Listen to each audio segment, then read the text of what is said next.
గూడెంలో ఎటు చూసినా ఏ గడప తొక్కినా కిడ్నీ వ్యాధిగ్రస్తులే కనిపిస్తున్నారు. సకాలంలో డయాలసిస్ అందక పదుల సంఖ్యలో మృత్యువాత పడ్డారు. మంచానికే పరిమితమైన వారు మరోవైపు కనిపిస్తారు.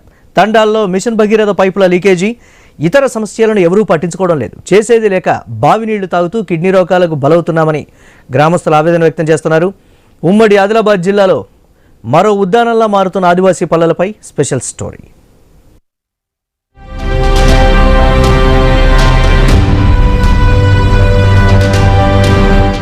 గిరిజన బిడ్డలకు శాపంగా మారిన బావి నీళ్లు,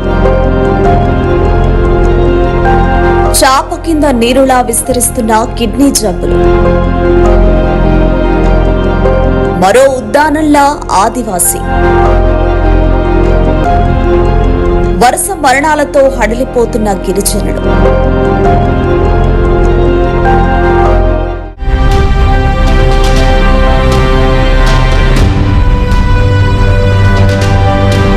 చుట్టూ పచ్చని ప్రకృతి, దట్టమైన అటవీ ప్రాంతం, వందల ఎకరాల సాగు భూమి, పుష్కలమైన పాడి పంటలు. అసలు పొల్యూషన్ అంటే ఏంటో తెలియని ప్రాంతాలవి. ఏ మాయా మర్మం తెలియని గిరిజనాన్ని ఓ రాకసి భూతం వేధిస్తోంది. అదే కిడ్నీ మహమ్మారి సమస్య.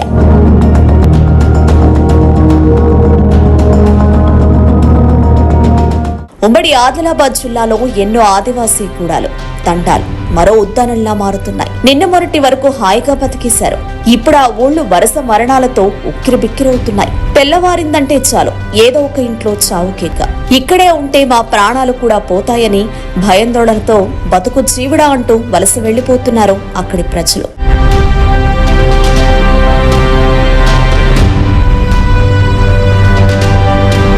ఆసిఫాబాద్ జిల్లా కీమనాయక్ తండాలోని బావి నీళ్లు గిరిజన బిడ్డలకు శాపంగా మారాయి. ఆ నీరు తాగిన వారు అనారోగ్యాల బారిన పడడంతో ఆందోళన చెందారు. గ్రామంలో మిషన్ భగీరథ పైప్ లైన్ నిర్మాణం చేసి ఏడాది దాటినా ఇప్పటి వరకు గుక్కెడు మంచినీళ్లు తాగిన సందర్భం కూడా అక్కడ లేదు. మరోవైపు mission Bhagiratha pipeline leakage, ఇతర సమస్యలతో బురదతో కూడిన నీళ్లు వస్తున్నాయి. ఆ నీరు తాగేందుకు అనువైనవిగా లేకపోవడంతో గ్రామస్తులకు చివరకు బావి నీళ్లే తిక్కయ్యాయి. తాతల కాలం నుంచి ఇక్కడి గిరిజనులు అవే నీటిని తాగుతుండేవారు. మొదట ఆ నీటితో వచ్చే సమస్యలు అర్థం కాలేదు. కొన్ని నెలల తర్వాత ఒక్కొక్కరికి ఎముకలు బలహీనపడి నీరసం రావడం, కిడ్నీ సమస్యలు రావడం ప్రారంభమైంది. చూసిరు సార్, మొత్తం నీళ్లు పచ్చగా అయిపోయి ఉన్నది. మిషన్ భగీరథ నీళ్లు వస్తుంది కానీ అది నురుగు మొత్తం అది కూడా కరెక్ట్ లేదు సార్. మట్టి వస్తుంది, నురుగు వస్తుంది, అది కూడా బాగలేదు.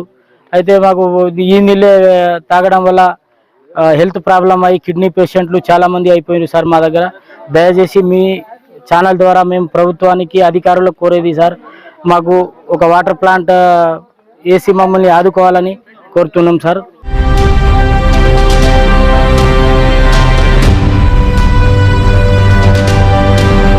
మొదట్లో కీమనాయక్ తండా వాసులకు సమస్య ఏంటో అర్థం కాలేదు. చివరకు తాము తాగుతున్న బావి నీళ్లు కారణంగానే ఏదో ఒక ఆరోగ్య సమస్యతో బాధపడుతున్నట్లు అర్థమైంది.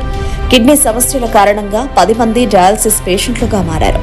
వీరంతా కూడా ఉట్నూరు వెళ్లి డయాలసిస్ చేయించుకుంటున్నారు. గతేడాది దాదాపు 10 మంది చనిపోయారని గ్రామస్తులు అంటున్నారు. ఈ ఏడాదిన్నరలో మొత్తం మరో 40 మంది వరకు గ్రామాల్లో కిడ్నీ సమస్యలతో బాధపడుతున్నారని తెలిపారు. ఈ నీళ్లు తాగితే కిడ్నీ సమస్యలతో పాటు ఇతర ఆరోగ్య సమస్యలు వస్తాయని తెలిసినప్పటికీ గత్యంతరం లేక తాగుతున్నామంటున్నారు. అధికారులకు ఎన్నిసార్లు చెప్పినా పట్టించుకోవడం లేదని ఆవేదన వ్యక్తం చేస్తున్నారు. వాటర్ నీళ్ళు మంచిగా లేకుండా బావి నీళ్ళతో తాగి ఏదో రోగాలు వస్తున్నాయి. కొన్ని కిడ్నీతో బాధపడుతున్నాయి. అట్లా తీసుకున్నాను. ఊళ్ళో అయితే సమస్యలు ఉన్నాయి, జ్వరాలు, ఏదో రకాలు వ్యాధులు వస్తున్నాయి. 50% అయితే మొత్తం పేషెంట్లు ఉన్నారు మామూలు.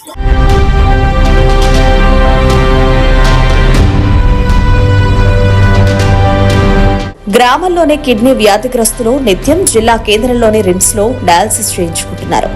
గ్రామానికి సరైన రోడ్డు, వాహన సౌకర్యం లేకపోవడంతో ఆటోకు 500 రూపాయలు చెల్లించి ఆసుపత్రికి వెళ్లాల్సి వస్తోంది. తాము బావి నీళ్లు తాగి ఇబ్బందులు పడుతూ ఉంటే ఇప్పటి వరకు వైద్య శాఖ ప్రత్యేక వైద్య పరీక్షలు నిర్వహించలేదని ఆరోపిస్తున్నారు. మన నీళ్ళు సౌకర్యం మంచిగా లేవు సార్. నీళ్ళు కూరాకే మాకు బాగా ఇబ్బంది సార్. నీళ్ళు మీదనే కిడ్నీ ప్రాబ్లం సార్. మన ఇంకా కాలు చేతు నొసుడు సార్, నొప్పి సార్, సరిగా నడవరాదు సార్. మొత్తం మంది బాగా పరిశానలా ఉన్నాం సార్. ఎవరో ఆఫీసర్కు చెప్తే కూడా మాకు సరిగా పట్టి చేస్తలేవు సార్. మా ఎంత పెద్ద గ్రామంలో ఒకటే బాయ్ సార్. ఈ నీళ్ళు మాకు బాగా పచ్చిగా ఉన్నాయి సార్ అని పురుగు ఉన్నారు సార్. అది తాగితేనే మనకు టైఫాయిడ్, మలేరియా, మళ్ళీ డెంగ్యూ కూడా అవుతున్నాయి సార్. మళ్ళీ ఇక్కడ నుంచి ఆదిలాబాద్ పోవాలి, ఆదిలాబాద్ హైదరాబాద్ పోయి మళ్ళీ రిటర్న్ వచ్చే వరకు ఖతం అవుతున్నది సార్ మనుషులు.